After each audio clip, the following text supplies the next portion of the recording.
Hello मेरे प्यारे बच्चों, क्या हाल चाल। बढ़िया सा। बहुत सारे बच्चों के कमेंट्स आ रहे थे कि सर चलते चलते एक बार इंपॉर्टेंट रिएक्शन पर भी एक वीडियो बना दीजिए। तो अपने प्यारे रसगुल्लों के कहने पर आज के इस वीडियो में हम जितने इंपॉर्टेंट नेमिंग रिएक्शन है उन सबको देखेंगे, क्योंकि बच्चों हर एक क्वेश्चन पेपर में मिनिमम 5 नंबर का और मैक्सिमम भैया 10 नंबर का यह टॉपिक पूछा जाता है। तो मोस्ट इंपॉर्टेंट है और 100% फिक्स है, यहां से क्वेश्चन बनेंगे, वो भी हर एक क्वेश्चन पेपर में। तो चलिए देख लेते हैं जो भी इंपॉर्टेंट नेमिंग रिएक्शन है। सिंपल से सिंपल तरीके से हमने आपको समझाया है, टिप्पणी के तरह से भी पूछ लिया जाता है या फिर केवल रासायनिक समीकरण ऐसे पुस्तक में लिख देगा। ठीक है, चलिए भैया शुरू करते हैं। सबसे पहली अभिक्रिया है बच्चों ऊर्ज अभिक्रिया। कौन सी अभिक्रिया है भैया? ऊर्ज अभिक्रिया। सबसे पहली अभिक्रिया ऊर्ज अभिक्रिया। अब देखिए ऊर्ज अभिक्रिया से रिलेटेड 3 अभिक्रिया है, याद रखना। पहली है ऊर्ज अभिक्रिया, दूसरी है फिटिंग अभिक्रिया, तीसरी है ऊर्ज फिटिंग अभिक्रिया। तो भाई तीनों को रटने की जरूरत नहीं, बस समझना है और ये दिमाग में स्टोर हो जाएगा। चलिए समझते हैं। देखिए जो ऊर्ज अभिक्रिया होती है भैया, इसमें एल्किल हाइलाइड के 2 अणु या हैलो एल्केन के 2 अणु शुष्क ईथर की उपस्थिति में सोडियम धातु से क्रिया कर लेते हैं। ठीक है, तो ऊर्ज अभिक्रिया क्या है कि शुष्क ईथर की उपस्थिति में जब एल्किल हाइलाइड के 2 अणु क्या करते हैं, सोडियम धातु से क्रिया करते हैं बच्चों, तो हाइड्रोकार्बन या फिर कह लें एल्केन श्रेणी का एक सदस्य बन जाएगा। अब चाहे वो मेथेन बने, चाहे एथेन बने, चाहे प्रोपेन बने, कुछ भी बन सकता है।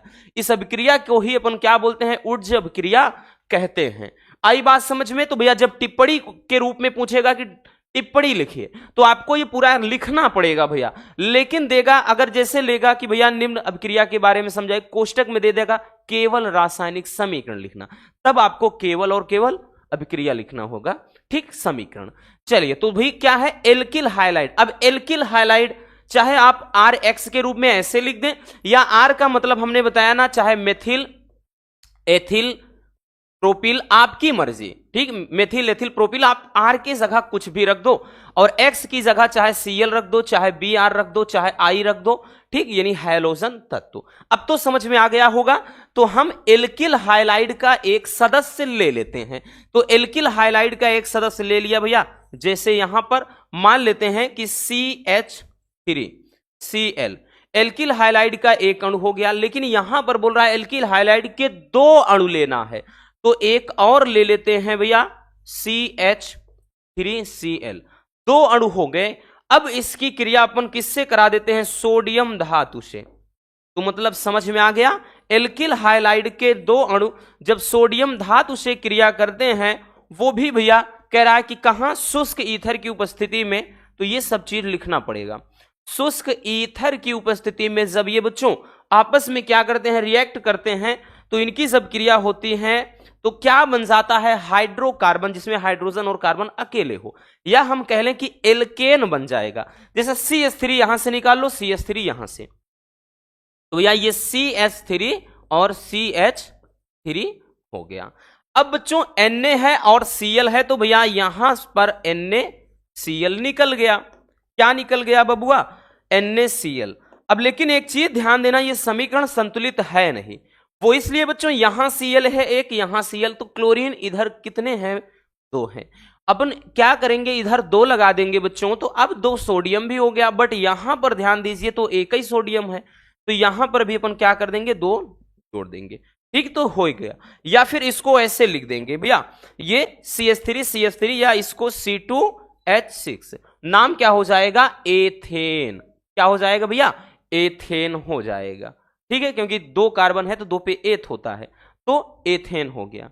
आई बात समझ में? तो ये हो जाएगा क्या चीज भैया, तो ये हो जाएगा ऊर्ज अभिक्रिया। बस इतना याद रखना है बच्चों कि ऊर्ज अभिक्रिया में एल्किल हाइलाइड के 2 अणु, जैसे ये एल्किल हाइलाइड है तो नाम इसका CH3 होता है, तो मेथिल पढ़ लेते हैं।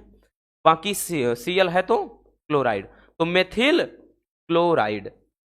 तो जब एल्किल हाइलाइड के 2 अणु सोडियम धातु से क्या करते हैं, क्रिया करते हैं, तो भैया ये क्या है, एक मतलब एक एल्केन या फिर हाइड्रोकार्बन बन जाएगा। बाकी यहां साल्ट यानी लवण बन जा रहा है। ठीक, तो ये है ऊर्ज अभिक्रिया। चलिए हो गया भैया, समझ लिया आपने। आगे देखते हैं बच्चों, नेक्स्ट हमारी अभिक्रिया क्या है, तो है फिटिंग अभिक्रिया। फिटिंग अभिक्रिया क्या होती है बच्चों, ध्यान से समझिए।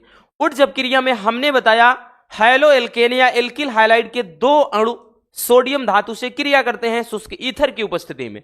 बट फिटिंग अभिक्रिया में यहां पर भी सेम लॉजिक होगा, शुष्क ईथर की उपस्थिति में अब की बार भैया मतलब दो अणु एरिल हाइलाइड के होंगे। मतलब क्या हो जाएगा, अब एरोमेटिक कंपाउंड दो हो जाएगा। तो दो अणु जब एरिल हाइलाइड के सोडियम धातु से क्रिया करते हैं तो इससे अब की बार क्या बन जाएगा, तो डाइफेनिल। ठीक है, क्योंकि दो एरिल ग्रुप हो जाएंगे बेंजीन के, तो दो है इसलिए डाइफेनिल बनेगा। इस अभिक्रिया को फिटिंग अभिक्रिया कहते हैं। तो समझ में आ गया, उड्ज अभिक्रिया में एल्किल हाइलाइड के दो अणु सोडियम से क्रिया करते हैं और फिटिंग अभिक्रिया में क्या होते हैं, एरिल हाइलाइड के दो अणु सोडियम से क्रिया करते हैं। तो चलिए भाई हम सोडियम से क्रिया कराते हैं एरिल हाइलाइड। एरिल में भैया कब होता है, जब बेंजीन वलय हो, है ना। एरिल तभी पढ़ते हैं जब वो चक्रीय संरचना बनाता है, तो ये एरिल हाइलाइड हो गया। ठीक है, मतलब क्लोरोबेंजीन, ये एरिल हाइलाइड का एक फार्मूला है। चाहे आप Br लिख दिए, चाहे यहां I लिख दीजिए, आपकी मर्जी। तो एरिल हाइलाइड के दो अणु अपने को लेना है। तो भैया हमने क्या किया, एरिल हाइलाइड के दो अणु ले लिया, Cl दो अणु हो गया। किसके साथ क्रिया कराना है, सोडियम। ठीक है, तो भैया हमने क्या करा दिया, सोडियम के साथ क्रिया करा दिया।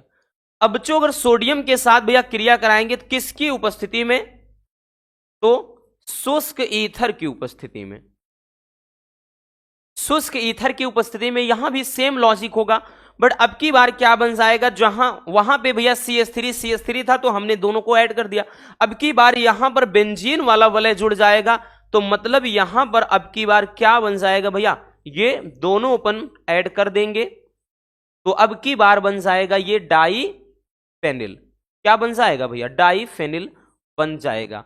और फिर से वही कहानी, Na है और Cl है, तो अपन NaCl बाहर निकाल देंगे। अगर ध्यान दे भैया तो ये समीकरण भी संतुलित नहीं है, जैसे उसमें था सेम वैसे इसमें भी होगा। दो क्लोरीन है बच्चों, तो अपन क्या है, दो ऐड कर देंगे। अब दो सोडियम हो गया भैया, अपन यहां दो भी ऐड कर देंगे। ठीक, तो ये हो जाएगा क्या चीज, फिटिंग अभिक्रिया। नाम क्या हो जाएगा, डाइफेनिल। नाम क्या हो जाएगा, डाइफेनिल। इधर क्या है भैया, तो इधर ये हेलो एरीन का है, तो ये हो जाएगा क्लोरोबेंजीन। क्या हो जाएगा, क्लोरोबेंजीन। अब बाकी ये सोडियम धातु से क्रिया कर रहे हैं, तो ये सब कुछ आपको दर्शाना पड़ेगा बच्चों, वहां पर याद रखना भैया, ये सब कुछ लिखना पड़ेगा। ठीक है, तो ये हो जाएगा फिटिंग अभिक्रिया। तो आपने समझ लिया उड्ज अभिक्रिया और फिटिंग अभिक्रिया। चलिए अब समझते हैं उड्ज फिटिंग अभिक्रिया क्या होती है। तो देख लीजिए एक बार भैया, हो गया ना बच्चों। आते हैं अब हम देखेंगे उड्ज फिटिंग अभिक्रिया।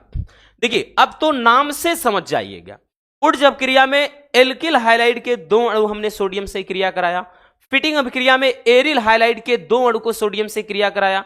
बट बच्चों अब उड्ज फिटिंग में है, तो अब एक उड्ज वाला और एक फिटिंग वाला मिल करके ही उड्ज फिटिंग बन गया है। तो अब की बार भैया शुष्क ईथर की उपस्थिति में एक अणु होगा एल्किल हाइलाइड का और दूसरा अणु होगा भैया एरिल हाइलाइड का। अब जब ये आपस में क्रिया करते हैं तो इससे बन जाता है एल्किल एरीन, यानी दोनों मिक्स कंपाउंड, जिसको अपन टालुइन के नाम से जानते हैं।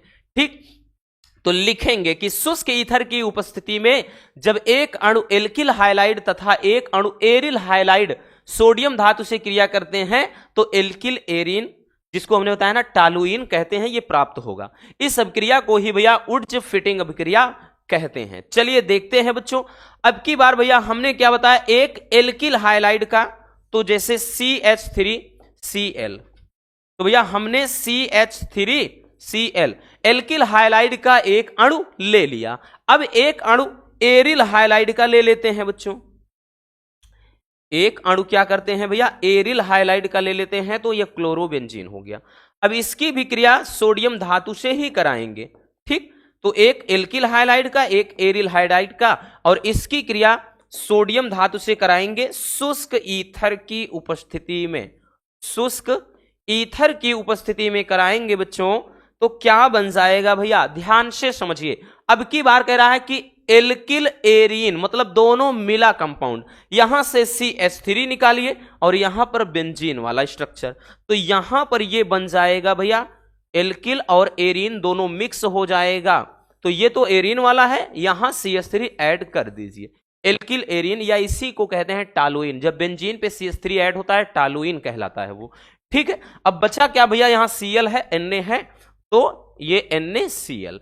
अगर आप नोटिस करें तो भैया तीनों रिएक्शन लगभग लगभग एक जैसे हैं। यहां पर वही कहानी, 2 Cl है तो भैया 2 लगा दिया, 2 Na हो गया 2 लगा दिया। ठीक है, तो ये क्या बन गया, ये बन गया टालुइन या एल्किल एरीन। ठीक, अब यहां पर हमने एक मेथिल क्लोराइड यानी एक एल्किल हाइलाइड का अणु ले लिया है और एक एरिल हाइलाइड का, मतलब ये क्या है, क्लोरोबेंजीन, क्लोरोबेंजीन। ठीक है, जब सोडियम से क्रिया करते हैं भैया तो टालुइन या एल्किल एरीन बनता है। ध्यान से समझिएगा, कंफ्यूज नहीं होना। ठीक है, ऊर्जा अपक्रिया में एल्किल हाइलाइड के दो अणु सोडियम से क्रिया करते हैं, फिटिंग अपक्रिया में एरिल हाइलाइड के दो अणु सोडियम से क्रिया करते हैं। बट ऊर्ज फिटिंग अपक्रिया में भैया एक अणु एल्किल का मतलब एल्किल हाइलाइड का होगा, एक अणु एरिल हाइलाइड का, और ये सोडियम से क्रिया करते हैं, तो दोनों मिला हुआ कंपाउंड बनता है। चलिए देख लीजिए भैया,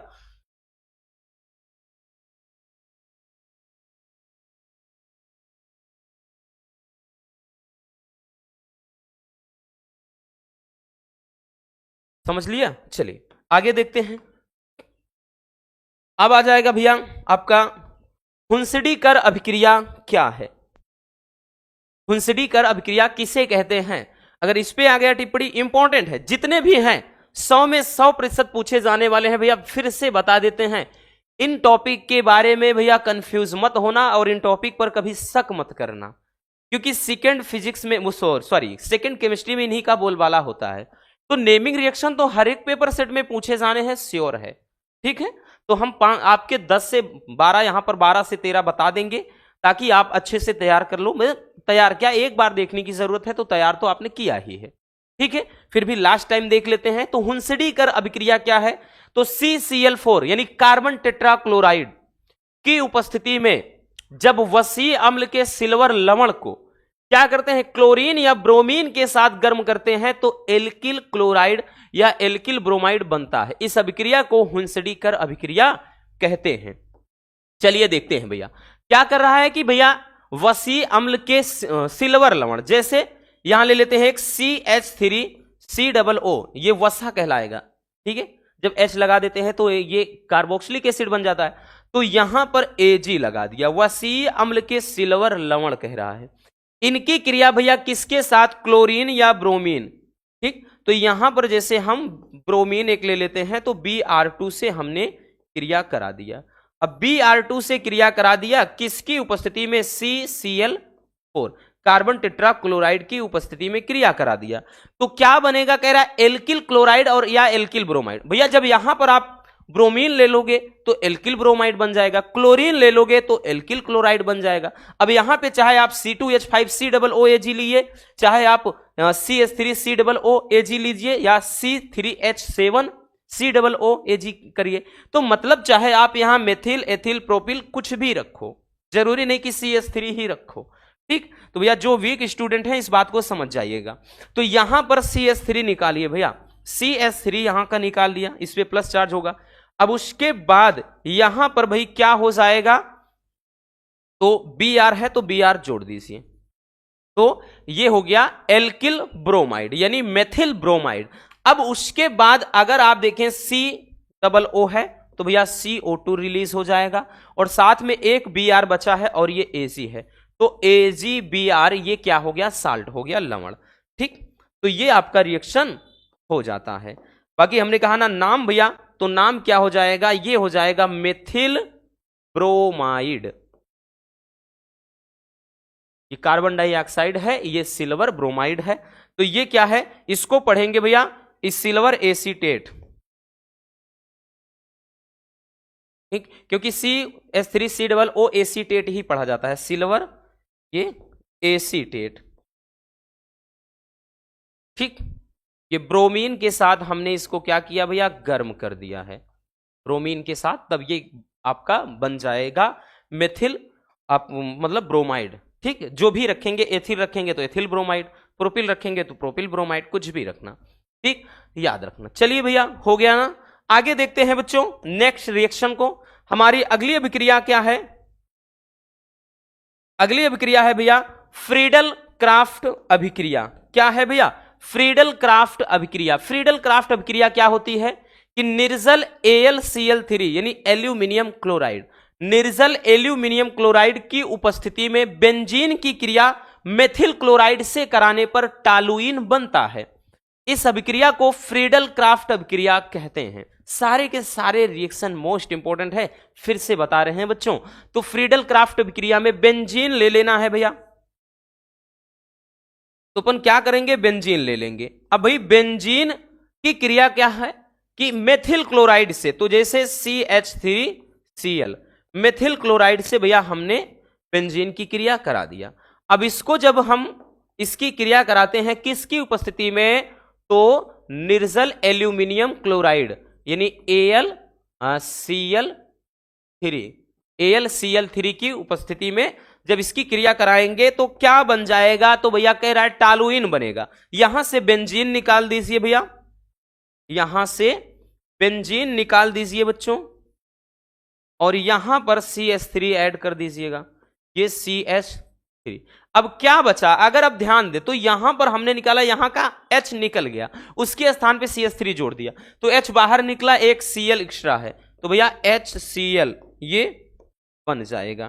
ठीक है भैया, तो ये आपका क्या हो जाएगा? ये हो जाएगा टालुइन।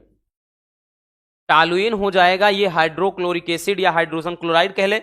और बाकी ये रिएक्शन क्या होगा? फ्रीडल क्राफ्ट अभिक्रिया। तो ये तो बेंजीन है और ये क्या है? Methyl chloride, methyl chloride. तो भैया नाम सबका जरूरी होता है लिखना बच्चों, जरूर लिखिएगा। ठीक है, चलिए देख लीजिए बच्चों एक बार अच्छे से।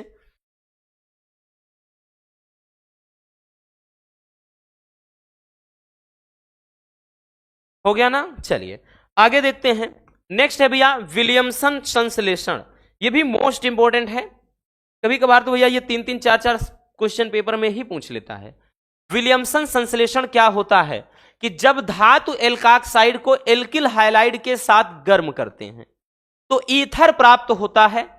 इस अभिक्रिया को ही विलियमसन संश्लेषण कहते हैं।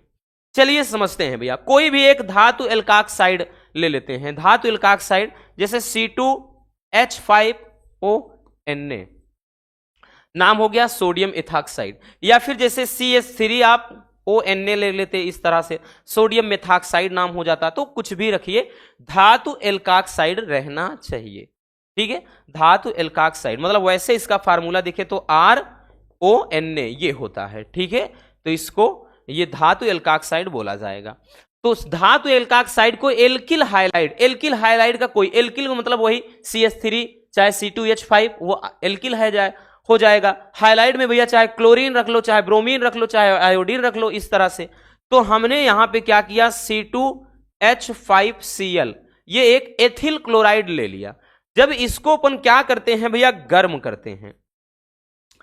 जब इसको क्या करेंगे? इसको हम जब गर्म करते हैं तो ईथर बनता है। क्या बनता है भैया?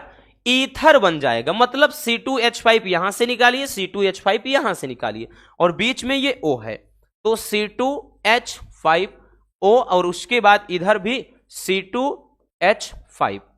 तो ये हो गया।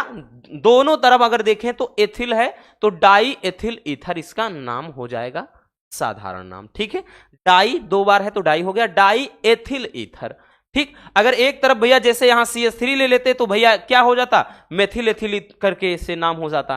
ठीक है, चलिए अब उसके बाद बाकी क्या बचा हुआ है? और कुछ बचा है भैया? बिल्कुल है, यहां Na है, यहां Cl है, तो भैया ये क्या हो गया?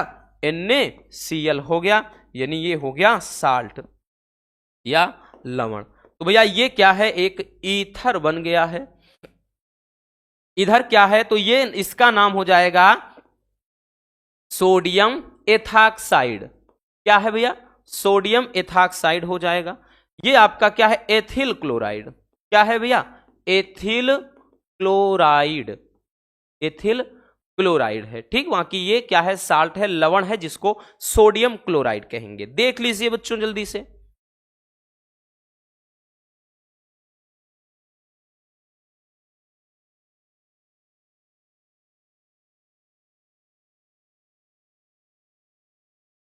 हो गया भैया। चलिए अब हम देखते हैं नेक्स्ट रिएक्शन को। अगला रिएक्शन है कि राइमर टीमन अभिक्रिया या रीमर टीमन, इसी को बोलेगा रीमर टीमन अभिक्रिया या राइमर टीमन अभिक्रिया। क्या होता है कि जब फिनॉल में क्लोरोफार्म मिलाकर भैया कास्टिक सोडा के साथ 333 केल्विन ताप पर गर्म करते हैं तो सैलिसिल एल्डिहाइड बनता है। इस अभिक्रिया को ही राइमर टीमन अभिक्रिया या रीमर टीमन अभिक्रिया कहते हैं। कहीं कहीं टीमान लिखा होता है, कहीं तीमन लिखा होता है, तो कंफ्यूज मत होना। तो भैया अपन क्या ले लेते हैं, सबसे पहले फिनॉल। सबसे पहले हम फिनॉल ले लेते हैं। फिनॉल, जब फिनॉल में क्लोरोफार्म मिलाकर कास्टिक सोडा के साथ, तो भैया क्लोरोफार्म CHCl3 क्लोरोफार्म मिला लिया और साथ में NaOH कास्टिक सोडा हमने मिक्स कर लिया। तो जब इनको मिला करके भैया क्या करते हैं, गर्म करते हैं। कितने टेम्परेचर बच्चों, तो 333 केल्विन तापमान पे गर्म करते हैं। भैया इस तरह से ट्राइंगल आप त्रिभुज बना दीजिए तो ये गर्म करने का सिंबल हो जाता है। जब गर्म करते हैं तो सैलिसिल एल्डिहाइड बनता है। एल्डिहाइड तब बनेगा जब CHO उसमें होगा। तो भैया सबसे पहले आप एक काम करिएगा, ये जो बेंजीन वाला स्ट्रक्चर है, मतलब फिनॉल वाला, पहले उतना बना लीजिए OH, और यहीं पर केवल CHO ऐड कर दीजिए। CH है, एक O ले लीजिए, CHO ऐड कर दिया। और बचा क्या भैया, एक Na है, Cl है आपका, तो ये बन गया NaCl, और साथ में भाई हाइड्रोजन ऑक्सीजन बचा है तो जल भी बन गया। ठीक है, तो ये क्या हो जाएगा, ये हो जाएगा क्या चीज, सैलिसिल एल्डिहाइड, और ये अभिक्रिया हो जाएगी भैया राइमर टीमन। लेकिन ये हमको संतुलित नहीं लग रहा है। संतुलित करने के लिए कुछ करना पड़ेगा भैया। देखिए Cl कितना है, 3 है, इधर क्लोरीन कितना है, 1 ही है, तो अपन क्या करेंगे, सबसे पहले 3 यहां ऐड कर देंगे। अब जब 3 सोडियम हो गया तो भैया सोडियम भी बराबर करना पड़ेगा, इसके लिए 3 यहां लगाना पड़ेगा। अब भैया ऑक्सीजन देख लेते हैं ना, 3 1 4 है, तो यहां पर अगर हम 2 है और एक 3, यहां 2 लगा देंगे तो 2 2 4 ऑक्सीजन बराबर। हाइड्रोजन भी देख लेते हैं, तो हाइड्रोजन अगर देखिएगा तो भैया 5 हो गया, इधर 2 दूना 4 1 5 1 5 के बाद, हाँ बराबर, अब एकदम बराबर हो गया। ये क्या बन जाएगा, ये इसका नाम है सैलिसिल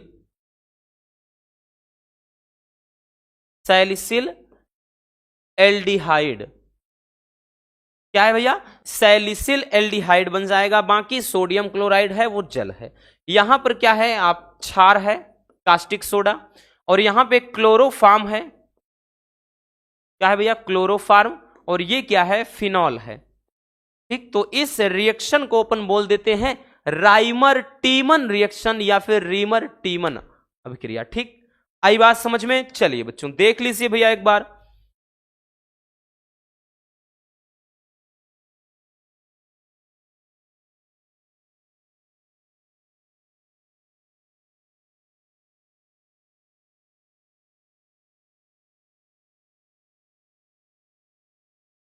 हो गया ना। चलिए अब हम देखते हैं अगली अभिक्रिया। हमारी नेक्स्ट रिएक्शन क्या है भैया, कैनिजारो रिएक्शन, कैनिजारो अभिक्रिया। कैनिजारो अभिक्रिया किसे कहते हैं, वह अभिक्रिया जिसमें एल्डिहाइड और ऐसा एल्डिहाइड जिसमें अल्फा हाइड्रोजन परमाणु ना हो, जब इसको सांद्र NaOH या फिर भैया KOH के साथ गर्म करते हैं, मतलब ये क्षार है, ठीक, सोडियम हाइड्रोक्साइड या पोटेशियम हाइड्रोक्साइड के साथ जब गर्म करते हैं तो कार्बोक्सिलिक एसिड का लवण बनेगा, साथ में अल्कोहल बनेगा। इस अभिक्रिया को ही बोलते हैं कैनिजारो अभिक्रिया। चलिए देखते हैं भैया क्या करेंगे। एक एल्डिहाइड, तो जैसे हमने HCHO ले लिया, इसकी क्रिया कराना है सांद्र NaOH या फिर KOH के साथ। ठीक है, इसकी क्रिया कराएंगे, है ना। तो ये हो गया भैया, हमने क्या किया, सांद्र NaOH या KOH के साथ क्रिया कराया, तो क्या बन जाएगा, तो बोल रहा है कार्बोक्सिलिक एसिड का लवण, यानी जैसे यहां पे HCOOH ले लीजिए, फिर उसके बाद भैया एक बन जाएगा एल्कोहल। क्या बन जाएगा? एल्कोहल। लेकिन अगर ध्यान से देखें तो ये अब समीकरण संतुलित है नहीं। संतुलित करने के लिए भैया अगर देखिए हमने यहां पर 2 कार्बन लिख लिया है, तो कार्बन 2 होने चाहिए तो 2 लगा दिया। अब हाइड्रोजन भैया यहां पर 4 और एक 5 हाइड्रोजन है, तो भैया 3 1 4, नहीं नहीं 1 मिनट, तो भैया ये कितना हो गया? 4 हो गया। 4। उसके बाद इधर देखते हैं, हाँ 1 मिनट, अरे गलती कहां से हो रहा है? वही कह रहे हैं कि गलत तो हमने यहीं पर लिख दिया है, गलत तो हमने यहीं पर लिख दिया है भैया। ये तो हमने कार्बोक्सिलिक एसिड बना दिया, जबकि कार्बोक्सिलिक एसिड का लवण बन जाएगा, तो यहाँ Na तो भैया हमने गायब कर दिया, तो यहाँ क्या हो गया? Na हो जाएगा। ठीक है, Na। अब बात बराबर है भैया, अब सब कुछ बराबर है। अगर आप देखें तो सब कुछ बराबर है। इसका नाम क्या हो जाएगा? Na है तो सोडियम। अब जब भी HCOO होता है तो इसको फार्मेट पढ़ते हैं, तो सोडियम फार्मेट हो गया। ठीक, जब यही CH3COO होता है तो एसीटेट पढ़ते हैं। ठीक है, तो सोडियम फार्मेट, और ये क्या है? एक मेथिल एल्कोहल, क्योंकि ये एल्कोहल है तो मेथिल एल्कोहल हो गया। ठीक है, और यहां पर भैया ये क्या है? तो ये फार्मेल्डिहाइड है, फार्मेल्डिहाइड है HCHO, और ये क्या है? एक सांद्र मतलब कास्टिक सोडा, एक बेस है, बोले तो क्षार है। ठीक है, चलिए देख लीजिए जल्दी से इसको भी।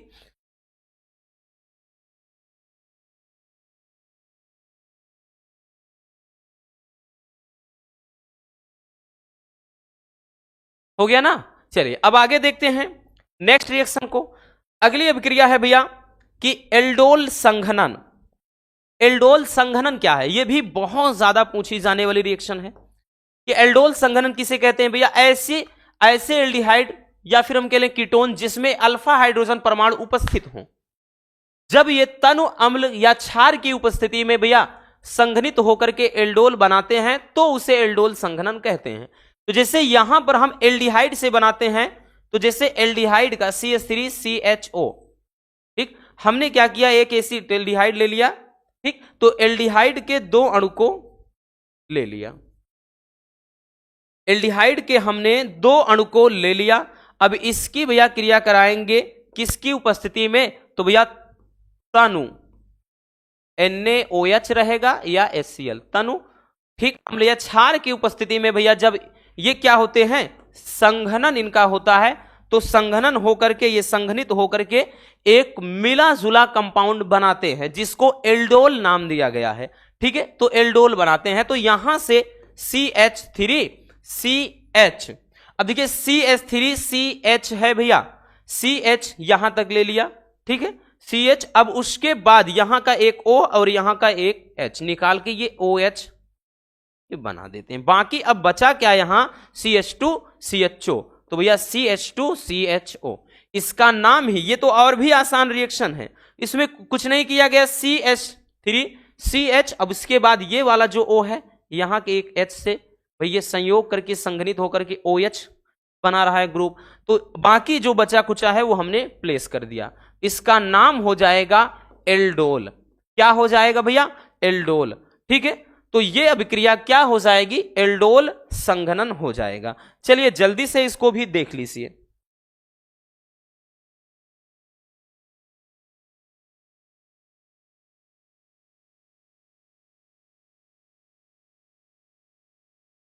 हो गया ना? चलिए आगे देखते हैं भैया। अगला है क्लीमेंसन अपचयन। अब देखिए क्लीमेंसन अपचयन क्या होता है? जिंक अमलगम तथा सांद्र HCl की उपस्थिति में जब एल्डिहाइड या कीटोन का अपचयन कराते हैं तो संगत हाइड्रोकार्बन या फिर एल्केन बनेगा। इस अभिक्रिया को ही क्लीमेंसन अपचयन कहते हैं। अब चलिए देखते हैं भैया क्लीमेंसन अपचयन में, जैसे कह रहा है कि एल्डिहाइड, तो हमने एक एल्डिहाइड ले लिया CH3CHO, हमने एल्डिहाइड ले लिया।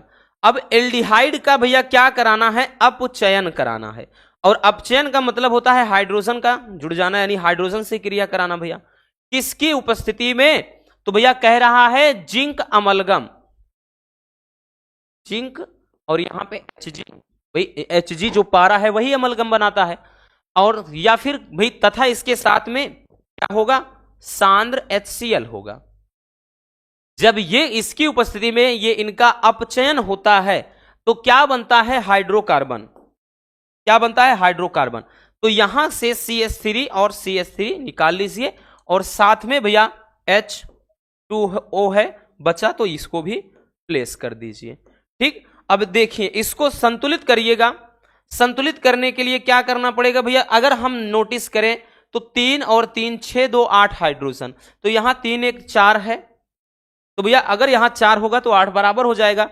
तो इसके लिए बच्चों यहां पर 2 का गुना कर दें, तो 2 का गुना कर दिया, अब बात बराबर हो गई।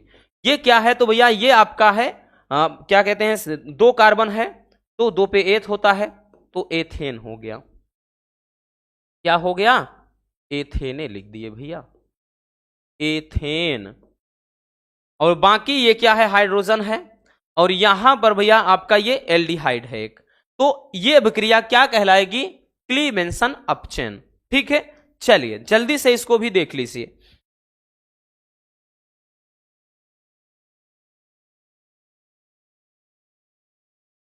हो गया ना, आगे देखते हैं। नेक्स्ट है भैया स्मिट अभिक्रिया। स्मिट अभिक्रिया क्या है, तो स्मिट अभिक्रिया क्या होती है, वह अभिक्रिया जिसमें सांद्र सल्फ्यूरिक अम्ल की उपस्थिति में कार्बोक्सिलिक अम्ल की क्रिया हाइड्रोजोइक अम्ल से कराते हैं और प्राथमिक एमीन बन जाता है। तो इस अभिक्रिया को अपन स्मिट अभिक्रिया कहते हैं। बड़ी ही प्यारी सी रिएक्शन ये भी है और मोस्ट इंपॉर्टेंट है भैया। इसमें क्या करना है, कार्बोक्सिलिक अम्ल, एक कार्बोक्सिलिक एसिड ले लेते हैं जैसे CH3COOH, हमने एसिटिक अम्ल ले लिया, एसिटिक अम्ल ले लिया, और इसकी क्रिया भैया किसके साथ, हाइड्रोजोइक अम्ल, तो N3H। ठीक, NH3 होता तो अमोनिया होता, अब N3H जो होता है हाइड्रोजोइक एसिड होता है। अब इसकी क्रिया कराएंगे किसकी उपस्थिति में, तो सांद्र सल्फ्यूरिक अम्ल की उपस्थिति में, तो भैया क्या हो जाएगा, सांद्र H2SO4। तो जब सांद्र सल्फ्यूरिक अम्ल की उपस्थिति में अपन इसकी क्रिया कराएंगे तो क्या बन जाएगा, तो भैया बन जाता है प्राथमिक एमीन। अब एमीन के लिए भैया यहां से CH3 निकाल लीजिए, यहां पर से NH2 ले लीजिए। ठीक है, तो ये हमने लगा दिया NH2। ठीक, यहां से एक H है, यहां से एक H है, तो H2 हो गया, एक N। अब N3 था तो एक N ले लिया, बचा कितना भैया, 2 N बच गया, तो N2 भैया बन गया, और साथ में CO2 बन रहा है बच्चों, तो CO2 यानी कार्बन डाइऑक्साइड भी बन गया। तो ये क्या हो जाएगा, तो ये रिएक्शन हो जाएगा भैया स्मिट रिएक्शन। ये क्या है, तो ये है हाइड्रोजोइक अम्ल, इसका नाम हाइड्रोजोइक अम्ल। और ये क्या है भैया, तो ये हो जाएगा मेथिल एमीन या मेथेनेमीन। अगर यहां पे एथिल लिखते तो एथिल एमीन हो जाता। बाकी नाइट्रोजन है गैस और कार्बन डाइऑक्साइड गैस है। ये क्या है, एसिटिक अम्ल है, एसिटिक अम्ल जो कि सिरके का एक प्रमुख घटक होता है। तो ये कार्बोक्सिलिक अम्ल की क्रिया हाइड्रोजोइक अम्ल से कराने पर भैया क्या है, प्राथमिक एमीन बनता है। ये रिएक्शन ही स्मिट रिएक्शन होती है। चलिए देख लीजिए इसको भी।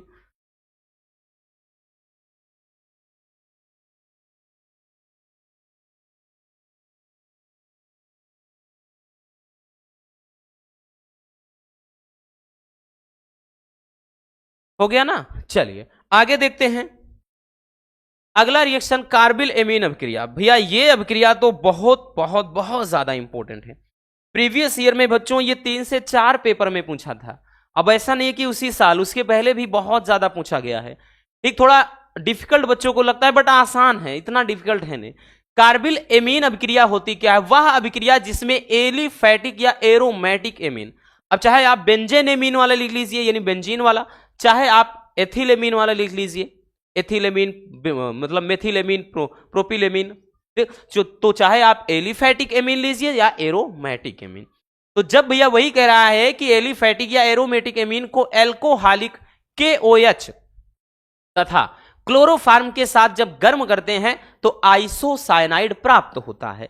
इसे ही कार्बिल एमीन अभिक्रिया कहते हैं। चलिए देखते हैं भैया। तो हमने C2H5NH2 लिख लिया एक एलिफैटिक एमीन, या फिर आप C6H5NH2 इसको भी लिख सकते थे, इसको या इस तरह से भी भाई करके ऐसे लिख सकते थे, तो आपकी मर्जी, चाहे आप ये लिखिए चाहे इनको लिखिए। तो वही चीज कह रहा है कि भैया क्या है, चाहे एलिफैटिक एमीन लीजिए चाहे एरोमेटिक एमीन। अब इसको एल्कोहलिक KOH तथा क्लोरोफार्म के साथ गर्म करेंगे। तो भैया एल्कोहलिक KOH पोटेशियम हाइड्रोक्साइड और साथ में भैया क्लोरोफार्म तो CHCl3 ले करके हम क्या करेंगे भैया, इसको आपस में इसकी क्रिया कराएंगे। तो साथ लेकर के गर्म करने पर, थोड़ा और छोटा लिख देते हैं नहीं तो उधर आएगा नहीं। तो जब गर्म कर देते हैं क्या बनेगा, ध्यान से समझिएगा। सबसे पहले आइसोसाइनाइड, तो यहां पर एथिल उठा लीजिए C2H5, ठीक, ये NC, CN होता साइनाइड, तो C2H5NC है तो आइसोसाइनाइड। अब उसके बाद भैया K भी है Cl भी है, तो ये KCl बन गया, साल्ट, लवण। अब उसके बाद अगर आप नोटिस करें H है OH है तो भैया H2O जल भी बन गया। तो ये रिएक्शन हो जाएगा आपका, ठीक। अब चलिए इसको भैया संतुलित कर लेते हैं, क्योंकि ये संतुलित है नहीं। अगर नोटिस करिए तो Cl कितना है, तो 3 है, 3 क्लोरीन है, तो इस हिसाब से बच्चों अपन 3 क्लोरीन लगा देंगे। अब जब 3 पोटेशियम हो गया तो भैया 3 पोटेशियम भी ऐड कर देंगे। अब ऑक्सीजन काउंट कर लेते हैं भैया, 3 ऑक्सीजन है तो बच्चों यहां पर भैया 3 लगा देंगे, 3 ऑक्सीजन हो गया। अब उसके बाद हाइड्रोजन काउंट कर लेते हैं भैया, 5 2 7 हो गया, 7 3 10 के 11 हो गया, तो भैया 5 यहां हो गया और 5 5 10 हो गया भैया, ठीक। रुको 1 मिनट, इधर 11 कैसे हो रहा है भैया, 5 2 7 हो गया, 7 3 10, और उसके बाद तो यहां तो 5 और अच्छा 6 है भाई, वही तो कह रहे हैं, 3 दूना 6 5 11, बात बराबर है, कहां माथा पच्ची कर रहे हैं, हो गया। तो ये हो गया भैया एथिल आइसोसाइनाइड, क्या बन गया भैया, एथिल आइसोसाइनाइड, एथिल आइसोसाइनाइड, ये पोटेशियम क्लोराइड और जल। यहां पर क्या है, तो ये है क्लोरोफार्म, क्या है भैया, क्लोरोफार्म है। ये क्या है आपका, क्षार है, पोटेशियम हाइड्रोक्साइड। ये क्या है भैया, तो एथिल एमीन या एथेन एमीन कह लें, एथिल एमीन। मेथिल एमीन से भी आप बना सकते थे, बेंजिल एमीन से यानी बेंजीन एमीन से भी बना सकते थे, तो हमने बताया भी था, ठीक। तो ये हो जाएगा कार्बिल एमीन रिएक्शन। चलिए देख लीजिए बच्चों,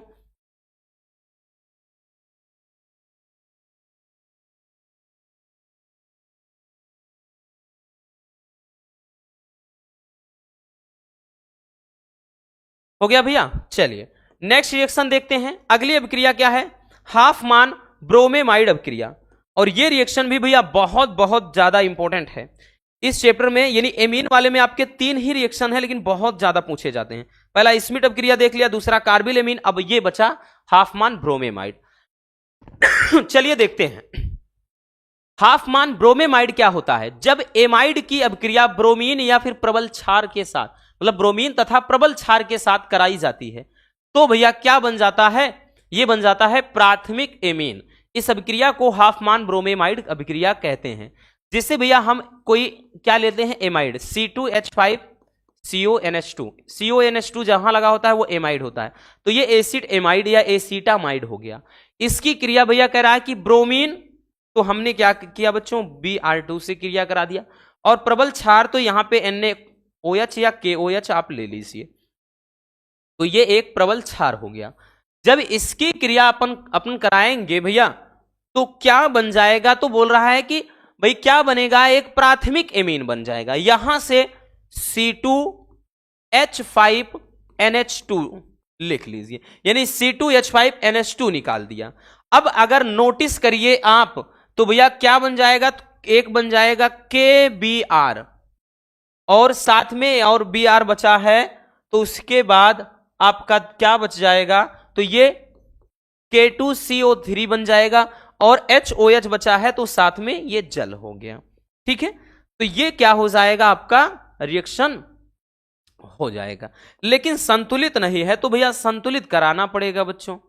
देखिए संतुलित अगर कराना है, पहले Br2 है तो इसके लिए 2 लगा दीजिए, 2 ब्रोमीन बराबर, अब 2 पोटेशियम और 2 पोटेशियम मिलके 4 पोटेशियम हो गए, तो भैया 4 हम लगा देंगे। अब 4 पोटेशियम हो गया ना, ऑक्सीजन काउंट कर लेते हैं, 4 ऑक्सीजन और एक 5 ऑक्सीजन। तो यहां तो अगर नोटिस करें भैया एक ही ऑक्सीजन है, इधर यहां पे 3 है, 3 1 4, बट 5 करना है तो इसके लिए 2 लगाना पड़ेगा, तभी तो 3 2 5 होगा, बात बराबर। ठीक है, तो ये क्या हो गया, सब कुछ इक्वल हो गया। और देख लेते हैं, हाँ हाइड्रोजन देख लेते हैं कि भैया 5 2 7 4 11 हो गए, 5 2 7 और 4 11, एकदम क्लियर है, पिक्चर एकदम साफ हो गई भैया। तो ये क्या है, एसिड एमाइड या एसीटामाइड या एसीटामाइड लिखा होता है, एसीटामाइड, और यहां पे प्रबल क्षार है, और ये भैया हमने ब्रोमीन से क्रिया करा दिया है, और यहां पर क्या है, तो ये एथिल एमीन बन जाएगा, एथिल एमीन या एथेनेमीन। ठीक, बाकी ये पोटेशियम ब्रोमाइड, पोटेशियम कार्बोनेट, और यहां पे ये जल बन गया है। ठीक है, तो ये क्या हो जाएगा, आपका मेन कंपाउंड यही है भैया, तो ये रिएक्शन हो जाएगा हाफमान ब्रोमेमाइड रिएक्शन। आई बात समझ में? चलिए देख लीजिए बबुआ, हो गया भैया। तो बस आज के इस वीडियो में इतना ही, उम्मीद है आपको ये टॉपिक भी अच्छे से क्लियर हो गए होंगे। जाइए मजे में फोड़िएगा, यही कहेंगे भैया, बिल्कुल पैनिक नहीं होना है बच्चों, ठंडे दिमाग से आप क्वेश्चन पेपर को सॉल्व करिएगा, सारे क्वेश्चन फोड़कर आओगे, हम ये बोल रहे हैं। अगर आपने भैया मेहनत किया है, तैयारी किया है, तो यकीनन उसका परिणाम मिलेगा और बेहतर से भी बेहतर मिलेगा। तो आज के पेपर में भैया झंडा गाड़ के आना है। मिलते हैं किसी और टॉपिक के साथ। Love you, bye bye, take care, all the best. हमारी विशेष है, हमारी ये दिल से दुआ है कि आप लोगों का पेपर बढ़िया जाए।